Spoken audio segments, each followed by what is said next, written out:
guys, welcome to my vlog. So for today's video, i-share ko naman sa inyo kung paano tayo makapag-apply ng SSS Unemployment Benefit through online.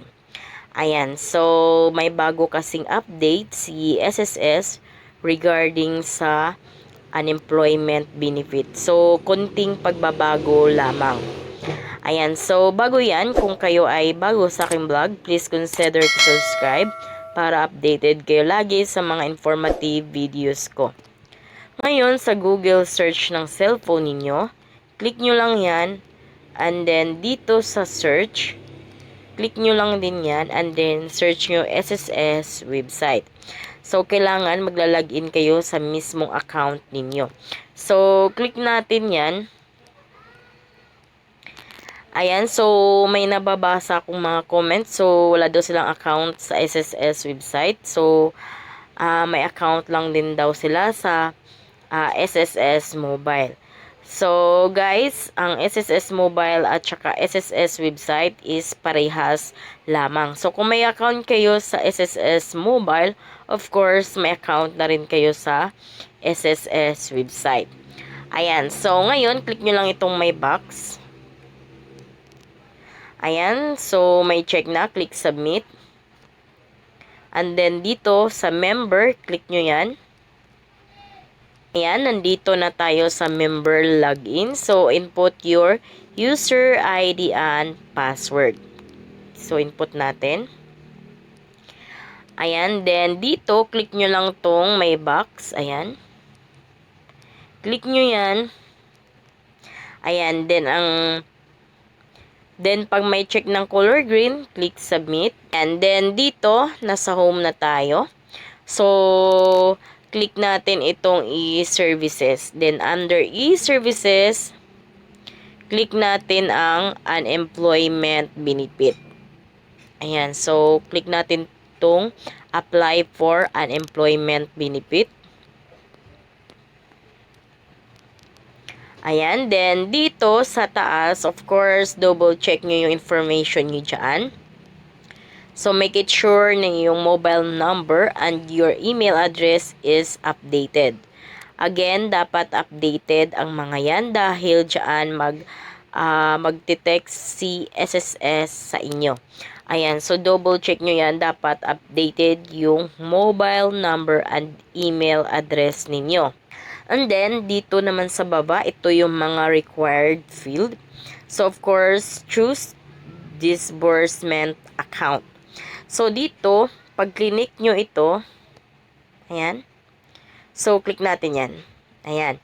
So, may lalabas siyang dalawa. So, dalawang account yung naka-enroll sa akin. So, may dalawa akong active account, kaya dalawa ang lumabas. So, first step nyo guys, kailangan ninyong mag-enroll ng disbursement account enrollment module sa SSS. So, para naman kayo ay makapag-enroll, is punta lang ulit kayo dito sa e-services. So, marami akong mga tutorial kung paano mag-enroll sa disbursement account enrollment module ng bank account or mga GCash, e-wallet, or Paymaya. Ang first step is kailangan may naka-enroll sa disbursement account enrollment module ninyo. So, click natin itong e-services. Ayan, then dito, click natin tong disbursement account enrollment module, itong pangalawa. Ayan, click natin yan. Ayan, and then click natin tong may box para magkaroon ng check. And then click natin itong proceed. Ayan, so as you can see dito, ito yung lumabas sa akin kanina dahil may dalawang active disbursement account ako. Again, pag wala kayong nakalagay na active disbursement account dyan, so hindi kayo makapag-proceed for unemployment benefit. So, kailangan ninyong mag-enroll muna ng account dito para magkaroon kayo ng pag-proceed kayo sa SSS Unemployment Benefit. So, I suggest if ever wala kayong bank account, wala kayong e-wallet, so, gamitin nyo na lang ang Mloiler. Ayan, so search nyo sa YouTube, enrollment of Mloiler for SSS disbursement account. Ayan, then kung gusto nyo ng tutorial kung paano mag-enroll ng account dito sa SSS disbursement account enrollment module, so ilalagay ko sa video na ito sa description yung link kung paano mag-enroll ng disbursement. Ayan, so marami kayong mapagpilian. So marami akong tutorial, pwedeng bank, pwedeng e-wallet, or RTC or CPO, pwede ding GCash. Ayan, so kompleto ako. So ilalagay ko lang yung link sa description nitong video na ito. Then ngayon, dahil may active account ako, so makapag-proceed ako sa unemployment benefit. So balik na tayo doon sa unemployment benefit. So click ulit natin tong e-services. Then click natin ulit itong apply for unemployment benefit. So click natin yan. Ayan. And then dito click natin itong choose disbursement account. Ayan. So click natin yan. Ayan, so ito yung dalawang account ko na nandoon kanina. SSS disbursement account. Ayan. So ito yung active account ko. Ibig sabihin, approve yan ni SSS.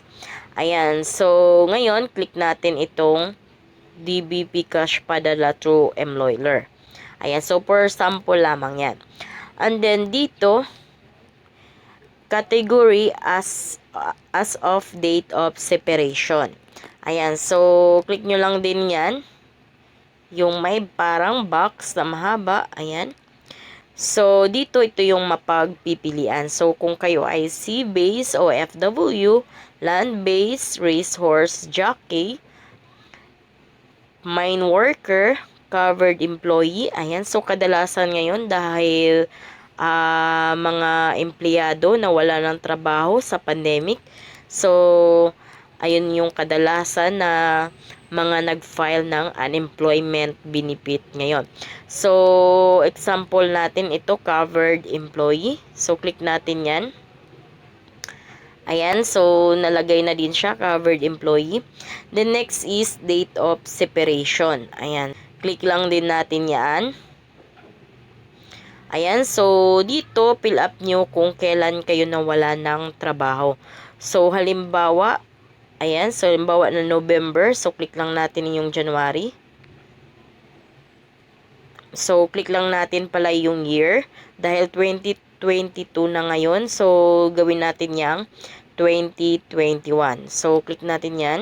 Piliin lang natin yung 2021. Ayan. And then, click natin tong January. And then, piliin nyo yung month. Halimbawa is, nawalan kayo ng work nung July. Ayan. And then, click nyo, halimbawa, 7. Ayan, nalagay ko na yung date of separation. The next naman is employer name. Ayan. So, automatic nakalagay na dito yung mga listahan ng employer ninyo. So, click nyo lang din ito. Ayan, so lalabas lahat ng mga pinagtatrabahuan ninyo. Ayan, so lahat ng employer ninyo, so lalabas dyan. So, of course, yung pinakahuling employer ninyo, so yun yung pipiliin ninyo. So, of course, kung kayo naman ay OFW, so pipiliin yun yung foreign employment. And then, kung wala naman dito, employer not included in the list, so click nyo lang din ito. So, dito, bawal din kayo magkamali dahil ang last employer ninyo is yun yung kikita nila sa history of employment ninyo kung ano yung pinakahuling employer ninyo. Ayan. Ayan, so nakalagay na yung employer name. The next is prepared DOLE or POLO or POEA office to apply for Certificate of Involuntary Separation. Click lang din natin ito. Ayan, so dito of course kung kayo ay OFW, so pipiliin nyo yung POLO and then kung saang bansa kayo nakabase. Ayan, so ngayon kung saan kayo belong, so yun yung hahanapin yung region. Ayan, so halimbawa kayo ay nakatira sa NCR, so ito yung National Capital Region. So ngayon, click natin ito, Region NCR. Ayan, so nakalagay na Region NCR. And then dito, click na natin itong Proceed. Ayan, so pagka-click natin ng Proceed, ang lalabas is ganito. Apply for unemployment benefit. So, click nyo lang itong yes. Ayan, so click nyo lang yung yes. Pagka-click nyo ng yes, ganito ang lalabas. So, double check nyo yung information nyo dyan kung tama ba yan. So, nandyan yung email address ninyo, mobile number, and then yung pinilapan nyo, yung disbursement account, yung employment category, date of separation, employer name. So, double check nyo yung mga yan. So, bawal ang magkamali. Ayan. So, kung tama naman yan lahat, kung check naman yung lahat ng mga yan, ayan. So, click nyo lang itong sa gilid. Ito. Ayan. So, may box dyan. Click nyo lang yung box na dyan. And then, kung may check na, click nyo lang itong proceed. Ayan, click nyo itong proceed. Then, pagka-click nyo ng proceed, makikita nyo yung ganito. Ayan. So, click nyo lang din itong dito sa box, sa gilid, sa left side. Ayan, tulad kanina. Ayan. So, pag maklik nyo yan, then malagyan na yung check yung may box. Tulad kanina, click nyo lang din itong submit. Ayan. So, click submit. And then, ang lalabas is ganito. Ayan. So, ang sabi dito, you have successfully submitted your unemployment benefit. You have successfully submitted your unemployment benefit claim. Ayan. And then, may transaction number na lalabas. Ayan. Then, ngayon, dahil may transaction number ka na successfully nakapag-apply na tayo ng unemployment benefit, so may dalawang requirements tayong isa-submit. So, proceed na tayo din doon sa mismong DOLE. Ayan, dahil tayo ay nandito lamang sa Pilipinas, so DOLE naman yung a-applyan natin. Then, kayong mga nasa ibang bansa, mga OFW, so of course, sa POLO or sa POEA kayo. Ayan, so para sa mga OFW. Then, tayong mga nasa Pilipinas, sa DOLE lang tayo. Then, ngayon, may dalawang requirements na nakalagay dito. So, unang requirements is ito. Kailangan may valid ID tayo. So, mag-submit tayo ng valid ID sa DOLE. Ayan. Pangalawang requirements na isasubmit natin sa DOLE is termination of employments. Ayan. So, pwede kayong makapagpasa either sa dalawas. Pwedeng termination of unemployment issued by the employer. Then, pangalawa, pwedeng notarized affidavit of termination of unemployment. Ayan. So, take note guys, na kung kayo ay wala namang termination of employment galing sa employer ninyo, so, pwede kayong kuha ng unemployment certification. Again, may dalawang requirements na ipapasa tayo sa DOLE. So, una, one valid ID. Pangalawa, termination of employments galing sa employer. So, kung wala naman kayong termination of employment na galing sa inyong employer, so, pwede kayong magpa-notarize. Ayan, so, a notarized affidavit of termination of employment. So, gagawin na natin yung termination of employment. So, kung meron naman kayong termination na galing sa employer ninyo, so much better para hindi na kayo pa magpa-notaryo. So, again, pag once na meron na kayong termination galing sa employer ninyo, so hindi nyo na kailangan pang magpa-notarize. Ayan, so para naman sa wala pang mga termination of employment, so of course, kailangan natin magpa-notarize sa mga law office. Ayan, so ang bayad nito is 300 pesos. Ayan, so punta lang tayo sa Google search. I-download na natin yung form. Ngayon, sa Google search ng cellphone ninyo, click nyo lang yan and then click nyo yung search. Then, search nyo yung unemployment affidavit form. Ayan, so search ninyo yan, unemployment, ayan, affidavit form. Ayan, so ito na yung lumabas, ito na yung form. So nakalagay dito, SSS Affidavit Termination of Employment. Ayan, so naka-PDF siya. Then galing siya kay NCR Dole, ayan. Yan, nakalagay dyan, Dole, ayan. Ngayon, click nyo lang ito para ma-download natin yung form.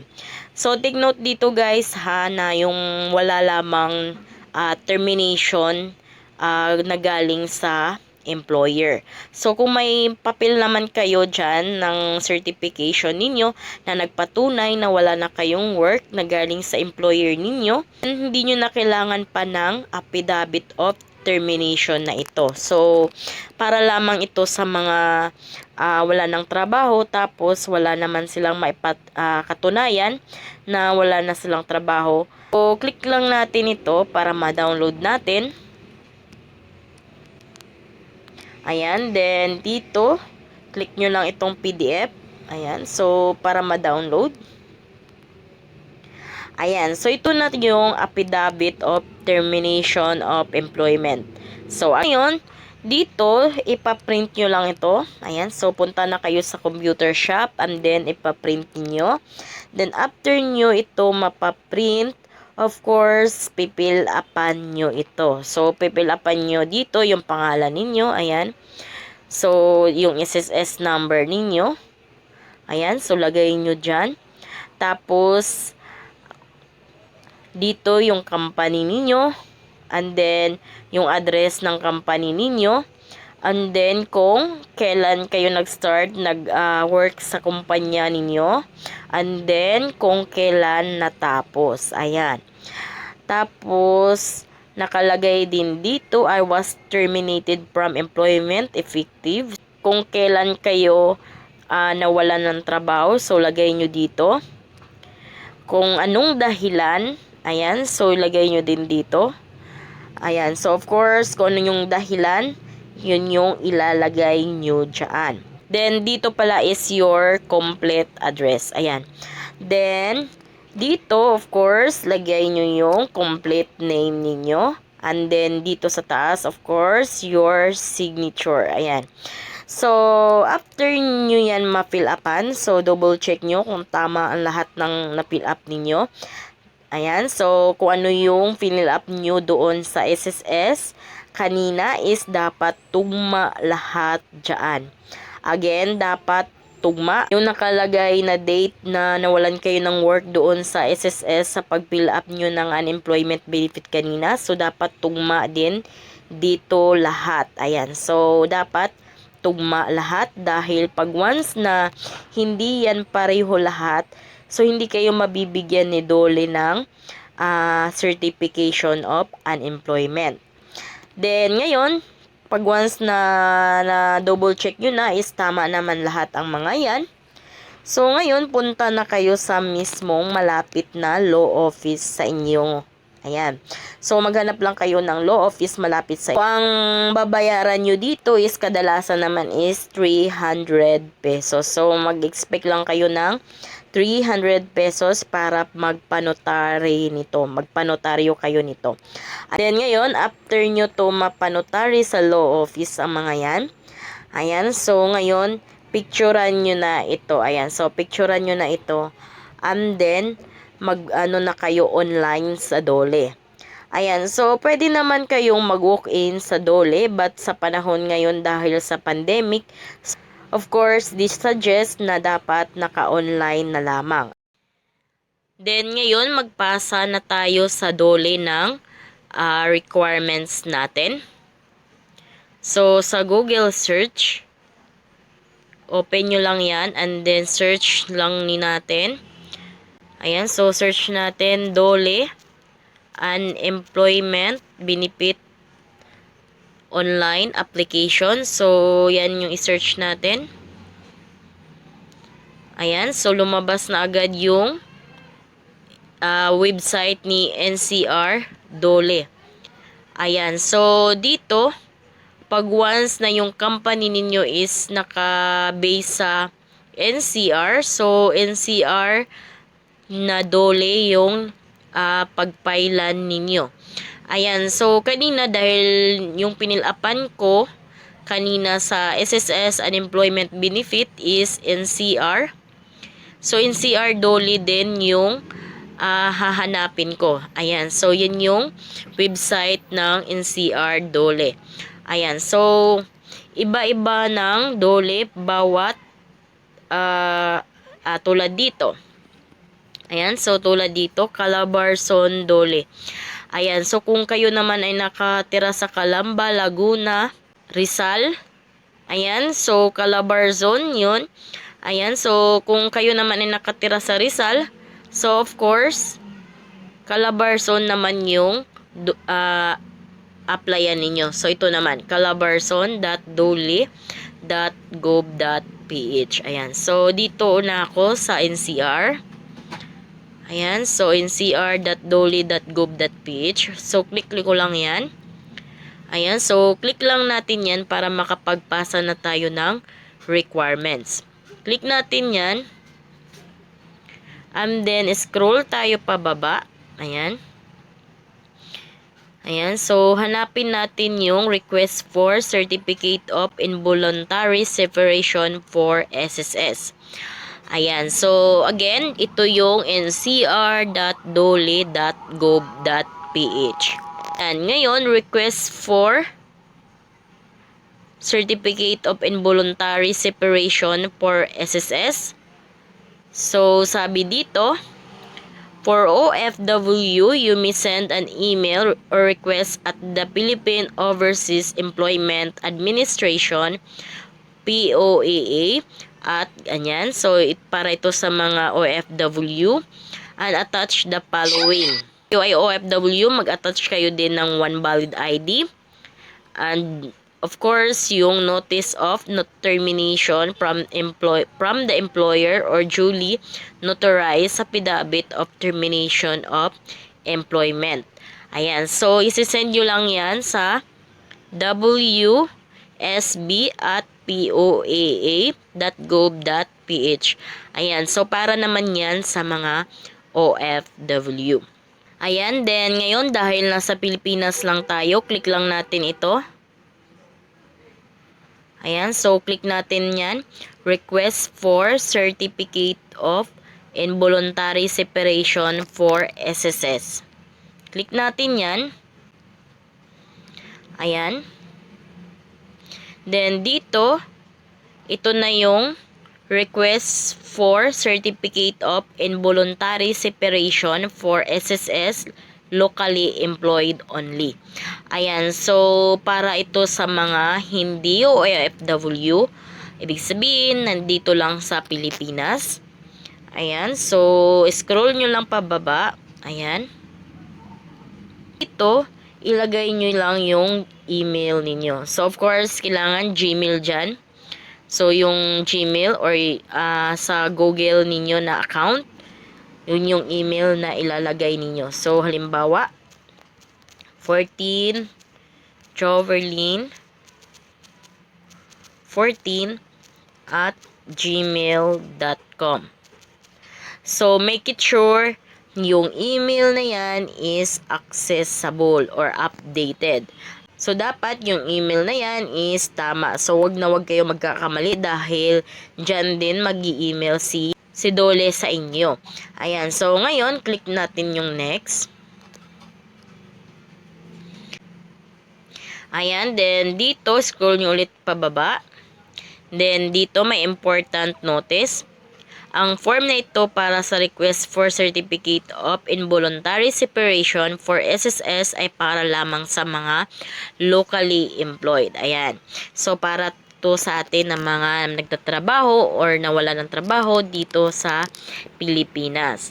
Then, kung ikaw naman ay OFW, ito ang para sa'yo, para sa mga overseas Filipino worker o OFW na nais mag-request ng nasabing certificate, maaaring magpadala sa email address ng Philippine Overseas Employment Administration or POEA sa email na ito. So, again, kung kayo ay OFW, dito kayo mag-i-email. Ayan. So, guys, sinishare ko na lang din about dito pag OFW para kung kayo ay nanood at OFW kayo, is may guide din kayo. Ayan. Then, i-attach lamang ang mga dokumentong kailangan. So, of course, ulit, one valid ID and notice of termination from employer or duly notarized affidavit of termination of employment. So, yan yung i-attach ninyo. Dalawang files. Isi-send nyo lang sa email na ito. Ayan. So, kung kayo ay OFW. Then, ngayon, click nyo lang itong next. Ayan, so dito, so number 1, ang nakalagay dito, transaction number from my.sss. Ayan, so kanina guys, may lumabas na transaction number, yung after natin mag-submit ng unemployment benefit sa SSS. So, nakita natin kanina may transaction number. So, dito, ito yung ilalagay natin. So, nakalagay dito, as per SSS Dole, you need to secure first an application from my.sss effective December 27, 2021. If you have yet to register or submit an application, you may visit their website at the link provided. So, kanina, hindi na natin kailangan na pumunta pa dito dahil kanina is nag-submit na tayo ng SSS Employment Benefits through online sa mismong SSS website. So, yun yung ginawa natin kanina. Ito, maaaring ma-deny ang inyong aplikasyon for Certificate of Involuntary Separation kung walang transaction number na mailagay dahil ito ang step 1 sa proseso ng unemployment benefit claim. So, kanina, kung hindi nyo nakuha yung transaction number, so may email naman si SSS sa inyo. So, tingnan nyo yung email ninyo. So, may nakalagay doon na transaction number. You have successfully submitted your unemployment benefits. So, yung transaction number doon is, yun yung ilalagay ninyo dito. So, again, after ninyo makapag-submit ng SSS unemployment benefit, may nakalagay kanina tulad nito. Ayan, so tulad nito, you have successfully submitted your unemployment benefit claim. So, your transaction number, ayan, so dapat may transaction number. So, kung hindi nyo yan na-screenshot, kung hindi nyo yan na-copy, punta lang kayo sa email address ninyo. So, nag-i-email si SSS sa inyo na you have successfully submitted your unemployment. Tapos, may transaction number doon. Then, dito, of course, lagay ninyo yung last name ninyo. And then, yung first name. So, take note guys, bawal magkamali. Again, wag kayong magkakamali. Dahil, yung ilalagay nyong last name, first name, middle initial, so of course, yun yung ilalagay ni Dole sa Certificate of Unemployment ninyo. So, dapat tama. So, lagay na natin.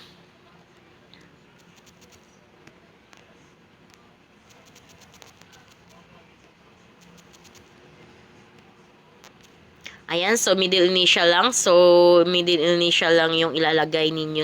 And then, kasarian. So, kung kayo ay lalaki, of course, male. Kung kayo babae, of course, female. Ayan. Then, dito, lagay nyo lang yung cellphone number ninyo. So, lagay natin.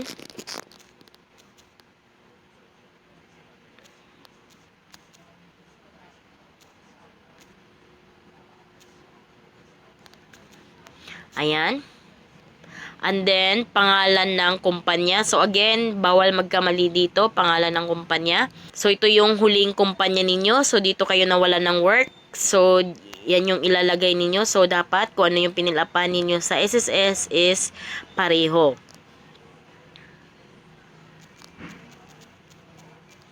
Ayan. And then, next is address ng kumpanya. Ayan, so lagay nyo lang yung address ng kumpanya ninyo. Ayan, and then dito, lungsod kung saan ang lokasyon ng kumpanya. Siguraduhin lamang na ang lungsod na ilalagay ay tama sa address ng kumpanya upang maiwasan ang pag-uulit ng submission. Ayan, so dito guys, kung magkamali kayo, so kailangan nyong umulit dahil pag may isang mali lamang dito is disapprove na agad kayo ni DOLE. Ayan, so click nyo itong choose. Ayan, so QC Quezon City, ayan. Ayan. Then dito yung cellphone number or telephone number ng kumpanya.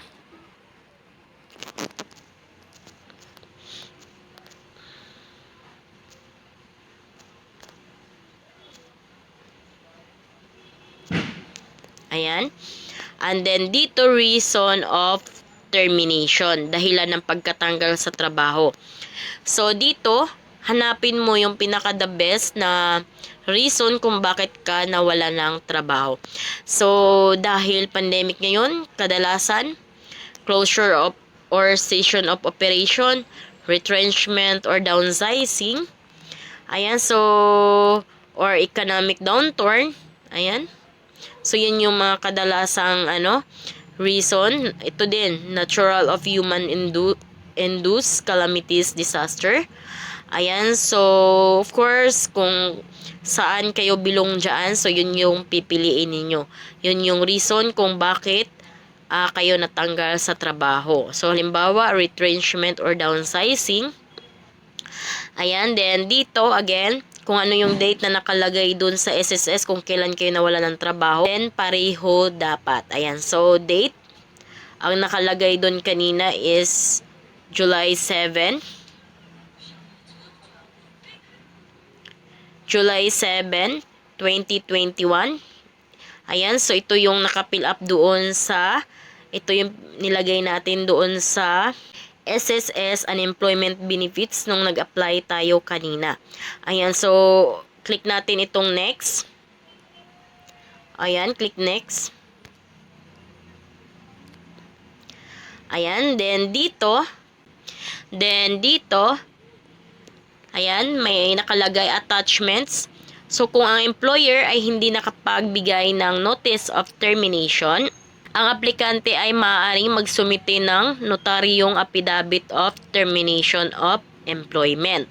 Maaaring i-download ang nasabing affidavit sa link sa ibaba. Ayan. So, ito na yung ginawa natin kanina. So, kung meron naman kayong termination of employment galing sa employer ninyo, so hindi nyo na kailangan pang magpa-notaryo. So, automatic punta na agad kayo dito sa DOLE. Ayan. Then dito, notice of termination mula sa employer o notaryadong affidavit of termination or certificate of pending case if applicable. Ayan, so dito guys, ito na yung sinabi ko kanina na dapat picturean ninyo yung pinanotar yung affidavit of termination. So, sa mga meron ding mga notice of termination mula sa employer, so picturean nyo na din yung notice of termination ninyo galing sa employer ninyo. So, hindi naman kailangan na i-scan copy. So, picturean nyo lang. So, make it sure na hindi malabo. Make it sure na nababasa. Hindi gusot-gusot yung papel para i-approve ni DOLE. Ayan, so dalawa lang ang pwede ninyong i-attach dito. So, of course, kung kayo ay may notice of termination galing sa employer ninyo, so ito na yung i-attach ninyo. Then, kung wala naman kayong notice of termination na galing sa employer ninyo, so of course, yung pinanotaryo ninyo. Ayan, so yun yung naituro ko kanina. So, kung napanotaryo nyo na, so ito na yung i-attach natin dito. So, click natin itong add file. Ayan, then click natin itong select files from your device. And then click files. Ayan, so click natin itong files. Ayan, so hanapin lang nyo yung picture ng notice of termination na galing sa employer ninyo or yung pinanotaryo ninyo. So, halimbawa ito. Ayan. And then, so of course, nandito na siya. So, click lang natin itong upload para ma-upload. Ayan. So, ayan. So, as you can see, naka-attach na dito yung notice of termination or yung pinanotaryo natin. Ayan. Then, next is your valid government issued ID. Ayan. So, of course, dapat pinicturean nyo na yung valid ID ninyo. Ayan. So, click natin tong add file. Ayan. And then, ganun lang din ulit. Select files from your device. And then, click files. And then, hanapin nyo yung pinicturean ninyong ID ninyo. Ayan. Then, click ulit natin yung upload. Ayan. So, naka-upload na din. Attach na din yung valid ID ninyo. Ayan. So, kailangan nila ng valid ID para malaman nila kung kayo talaga yan. Then, dito, click natin na yung submit.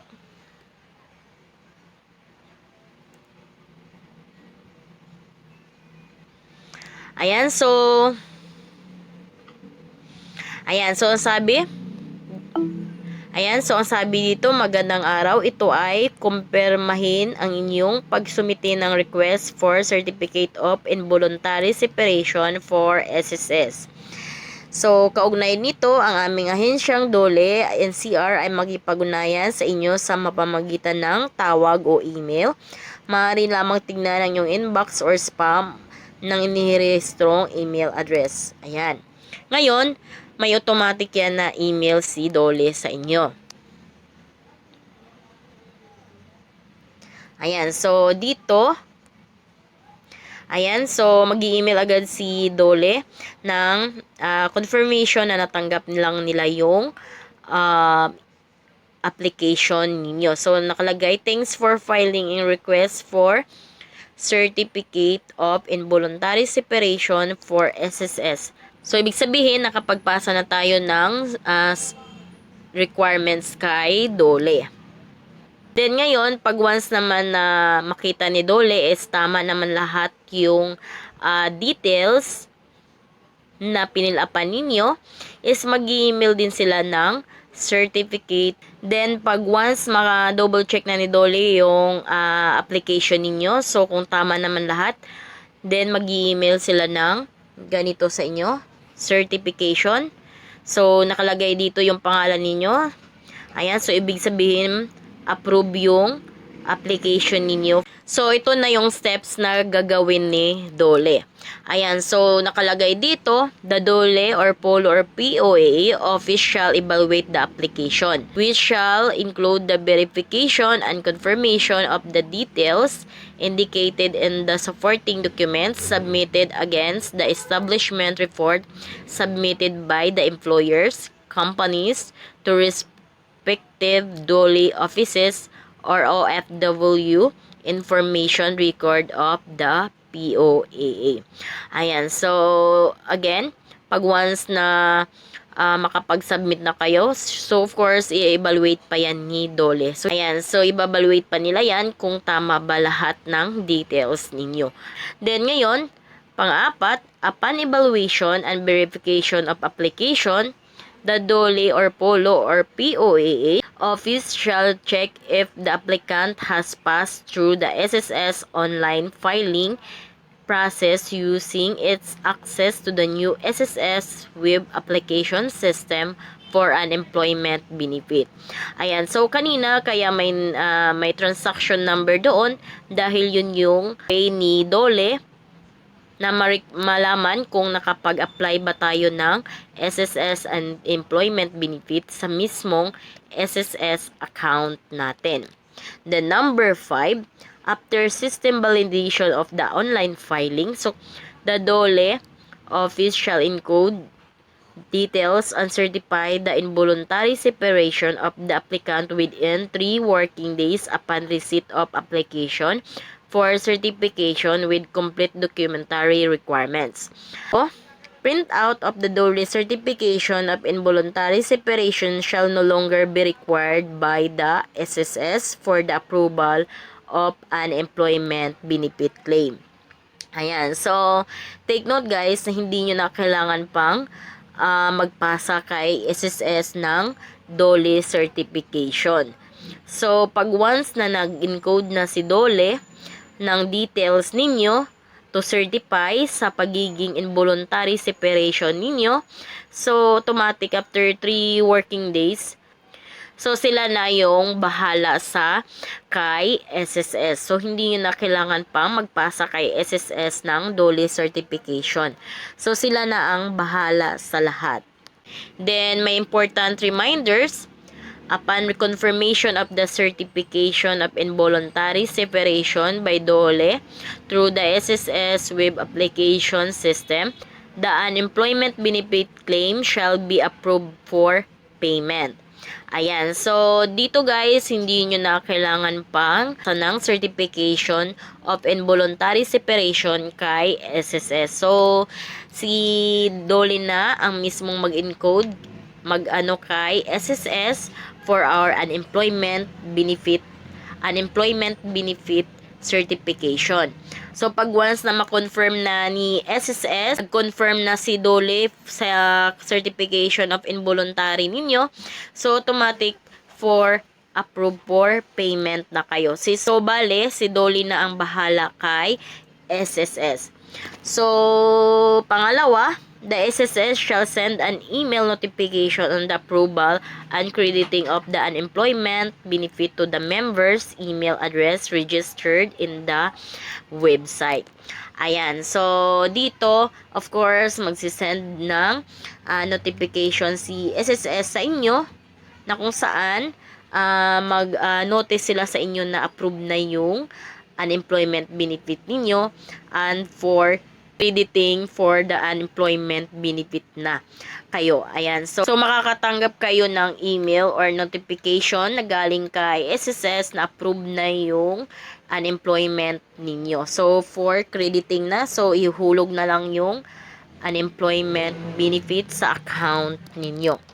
So hindi nyo na kailangan pang makipag-ugnayan kay SSS pag once na nakapagpasa na kayo kay DOLE dahil si DOLE na ang bahala kay SSS. So sila na yung mag-confirm kay SSS of your unemployment.